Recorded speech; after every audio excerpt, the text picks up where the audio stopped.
Bienvenue dans le module Préparation et clôture des comptes. Nous allons apprendre dans cette vidéo comment préparer et établir une clôture de compte.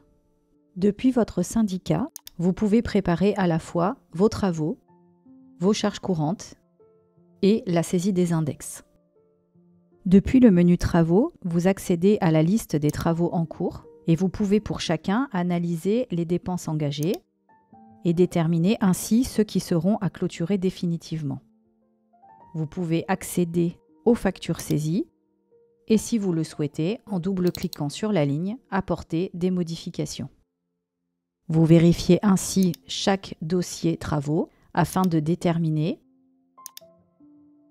lesquels seront à répartir. Pour celui-ci par exemple, pas de dépenses engagées, il ne sera donc pas réparti cette année.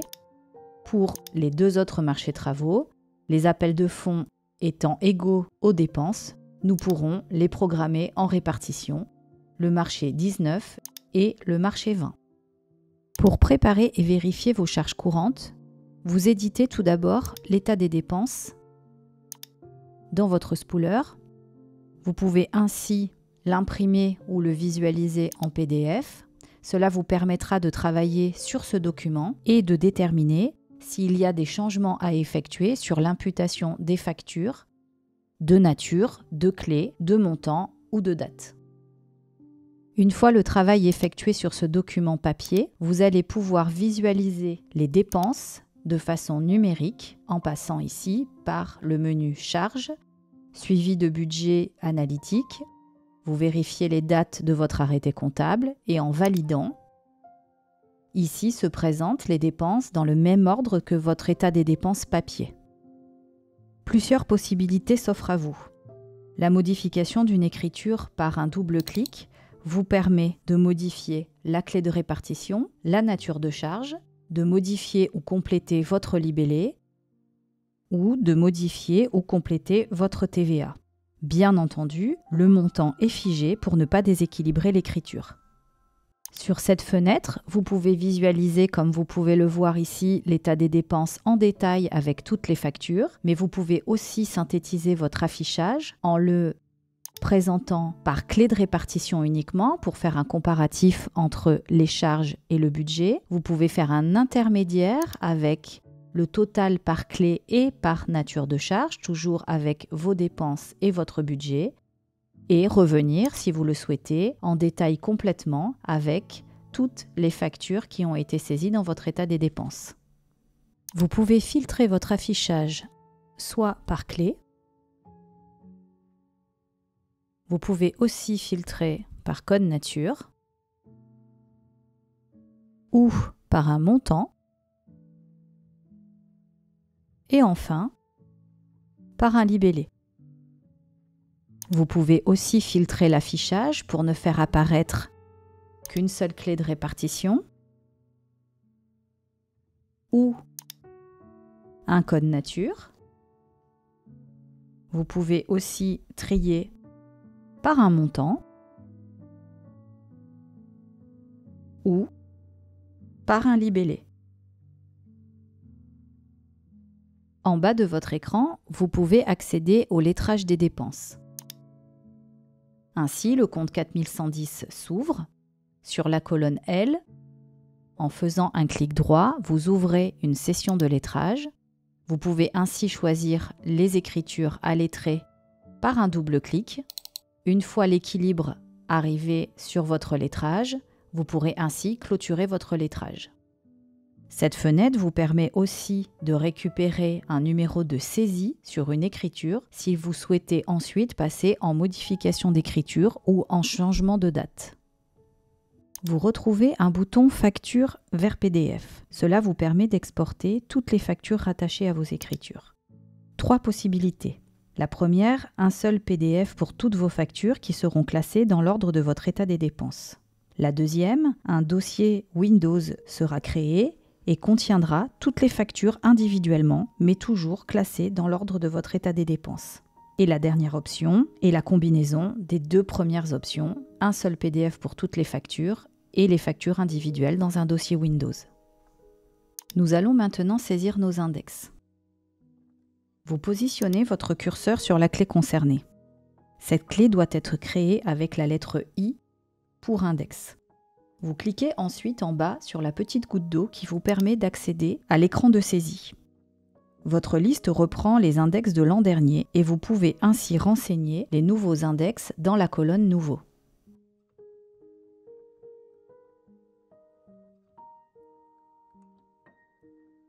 Vous avez la possibilité pour un même lot de rajouter des compteurs. Par le petit bouton Ajouter un compteur, ici pour le lot numéro 4, nous retrouvons donc le compteur numéro 1 et le compteur numéro 2. Cela vous permet par exemple, si vous avez un compteur dans la cuisine et dans la salle de bain, de différencier les deux index. Ou, pour un changement de compteur, vous pouvez mettre les index de l'ancien compteur et repartir à 0 pour le nouveau compteur. Vous pouvez enregistrer provisoirement votre saisie avec le bouton « Enregistrer les index ». Cela permet de saisir vos index sans toutefois appliquer cette consommation dans votre immeuble. Si vous souhaitez appliquer la nouvelle clé, il faudra ensuite faire une mise à jour des consommations de la clé pour ainsi remplacer la clé de l'an dernier par les nouvelles consommations de cette année. Prenons l'exemple ici où tous les compteurs ont été saisis. J'ai une consommation de 569 m3 pour ma nouvelle année. J'ai seulement enregistré les index et je n'ai pas encore fait la mise à jour des consommations de la clé. Dans mon syndicat, ma base de calcul est toujours 509 m3 correspondant à mes index de l'an dernier. La mise à jour des consommations de la clé n'est pas obligatoire au moment de votre saisie. Elle deviendra obligatoire au moment où vous lancez votre répartition. Pour finaliser ma préparation, je peux ainsi accéder à mon bilan et effectuer un contrôle général sur mes comptes, tels que les comptes d'attente ou les placements de fonds Allure par exemple. Vous pouvez aussi consulter la liste des copropriétaires et vérifier si vous avez des copropriétaires surlignés en rouge. Cela signifie que votre copropriétaire a un solde soit débiteur soit créditeur, mais que ce copropriétaire ne détient plus de lot dans la copropriété. C'est donc un copropriétaire vendeur. Après toutes ces vérifications, vous êtes prêt pour votre contrôle de compte. Une fois votre dossier prêt pour la convocation, nous allons préparer la liasse comptable. Nous commençons tout d'abord par les travaux, en passant par le menu copropriété, traitement comptable et travaux. Dans l'onglet répartition en cours, nous allons ajouter les travaux à clôturer. En bas à gauche de l'écran, sur le bouton Nouveau, je vais ajouter mon premier compte travaux. Ici, la date à indiquer dans Travaux terminés le et la date à laquelle vous êtes en train de clôturer vos charges courantes. Dans notre cas, le 31 décembre 2023. Nous vous informons que ces travaux ne seront plus en annexe 5, mais passeront bien en annexe 4 dans les travaux clos. Je valide mon dossier à mettre en répartition. Plusieurs menus sont disponibles dans cette fenêtre. Nous les détaillerons un petit peu plus tard avec les charges courantes. Nous allons éditer ici le projet de répartition pour ces travaux. Si vous connaissez déjà la date d'assemblée générale, vous pouvez l'indiquer. Mais si vous ne la connaissez pas encore, vous pouvez laisser la date du jour. Cela n'aura pas d'impact, puisqu'avec le projet de répartition, il n'y a pas de comptabilisation. Vous pouvez archiver ou non cette simulation. Ainsi, les documents seront associés dans le compte des copropriétaires et les copropriétaires y auront accès dès le lendemain via leur compte extranet. En validant, plusieurs documents vont se générer. On vous demande une nouvelle fois si vous voulez archiver le projet de répartition. Vous retrouvez dans le spooler votre état des dépenses pour vos travaux, que vous pouvez soit éditer, soit enregistrer. Vous retrouvez les tableaux de répartition, les projets individuels de répartition pour vos copropriétaires à envoyer avec la convocation. En revenant dans votre dossier, nous vous conseillons de verrouiller le dossier de répartition. Cela permettra de verrouiller la saisie des factures sur ce dossier. Vous refermez votre premier dossier travaux. Vous pouvez ensuite ajouter les suivants à répartir cette année.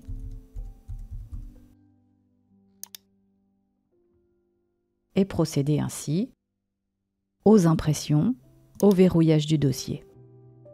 Nous passons ensuite aux charges courantes. Toujours dans notre menu copropriété traitement de comptable, mais cette fois-ci par les charges courantes, nous allons ajouter notre dossier dans répartition en cours. Par le bouton Nouveau, j'appelle ma copropriété. Cette fois-ci, les dates sont indiquées automatiquement en fonction de la date du début d'exercice de l'immeuble. La fenêtre est identique à celle des travaux. Ici, on me signale une anomalie. En effet, j'ai oublié soit de saisir, soit de mettre à jour mes index d'eau. Il faut donc que je corrige. Je retrouve ici un accès direct depuis cette fenêtre à la saisie des index. Je constate que j'ai bien saisi mes index. Il faut donc que je lance la mise à jour de la clé.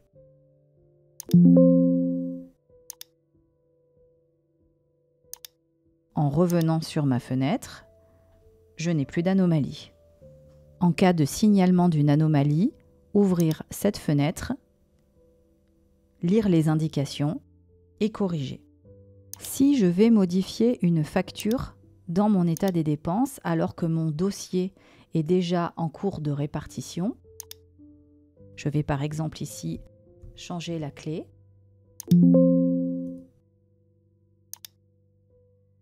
Il faudra, dans mon dossier, recalculer mon état des dépenses, puisqu'ici, il me signale que j'ai changé l'affectation d'une facture. Je l'ai donc enlevée de mes charges courantes pour la passer dans mes charges de bâtiment. C'est une anomalie qui se rectifie en procédant à une nouvelle extraction comptable. Cette fonction permet de recalculer l'état des dépenses en fonction de vos modifications. Je peux contrôler la cohérence des provisions de mon exercice entre comptabilité et quote-part par lot. En bas de la fenêtre, la première ligne est l'addition des quote-parts qui sont présentés au-dessus et la ligne totale 4120 représente la comptabilisation de mes appels de fonds. Ici, l'équilibre est représenté.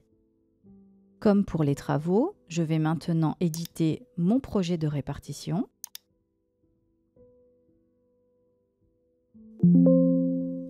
Je vais l'archiver si je le souhaite. Je retrouve dans mon spooler les éditions de l'état des dépenses, des tableaux de répartition. Pour les charges courantes, le tableau financier.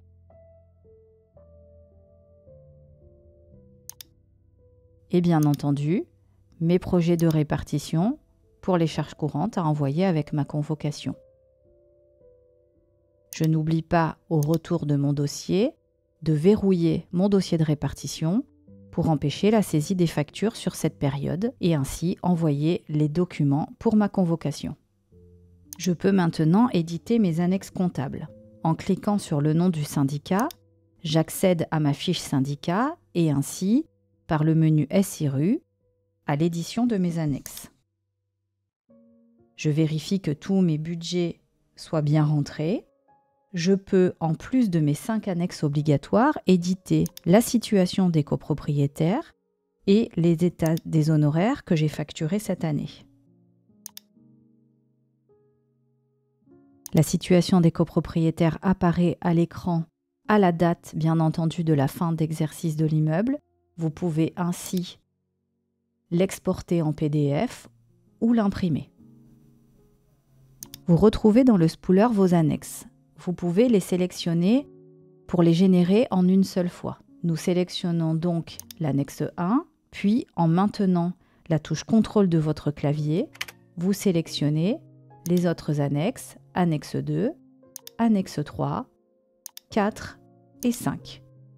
Une fois sélectionné, vous pouvez générer en PDF. Vos 5 annexes sont contenues dans un même et seul PDF. Nous vous proposons pour l'annexe 3 2 éditions. l'annexe 3 qui est celle-ci globalisée par compte SRU et l'annexe 3D qui est celle-ci un petit peu plus détaillée. Lors de la fermeture du spooler, vous pouvez éditer des graphiques comparatifs. Vous sélectionnez ce que vous voulez laisser apparaître dans vos graphiques et sous différents formats.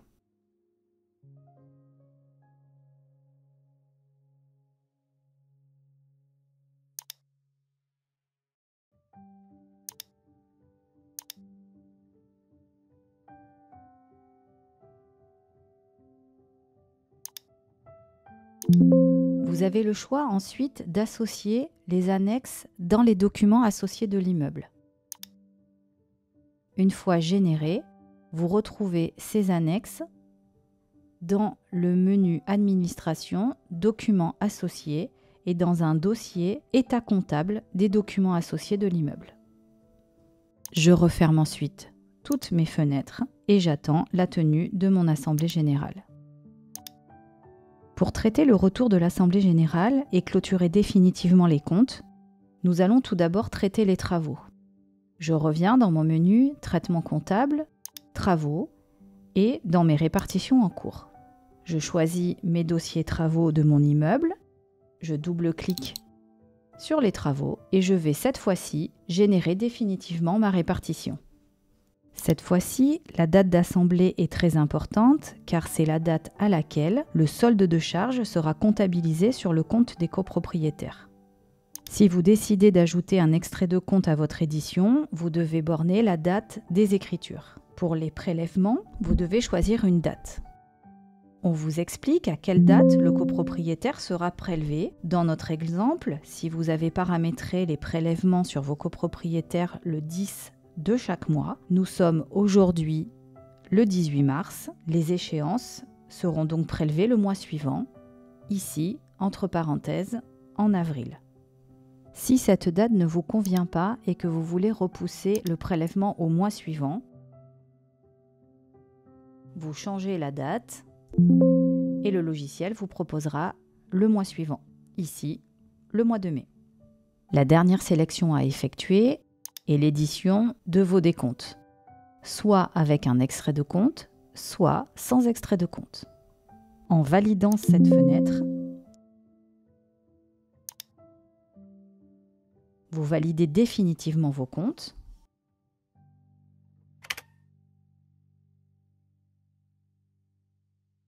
La comptabilisation du solde de répartition s'effectue sur le compte des copropriétaires et vous retrouverez dans le spooler les décomptes individuels, tableau de répartition et état des dépenses définitif. Je procède ainsi pour tous les autres marchés travaux de ma copropriété. Lorsque j'ai clôturé tous mes travaux, je procède à la même chose pour mes charges courantes.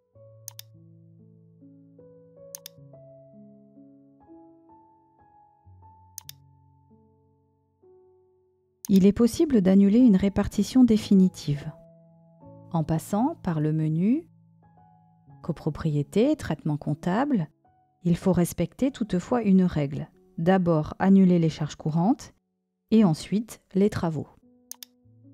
Par le menu Répartition terminée, je recherche ma copropriété, l'année que je souhaite supprimer.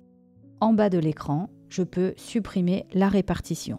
Cela annulera toutes les écritures sur le compte des copropriétaires et supprimera tous les états archivés.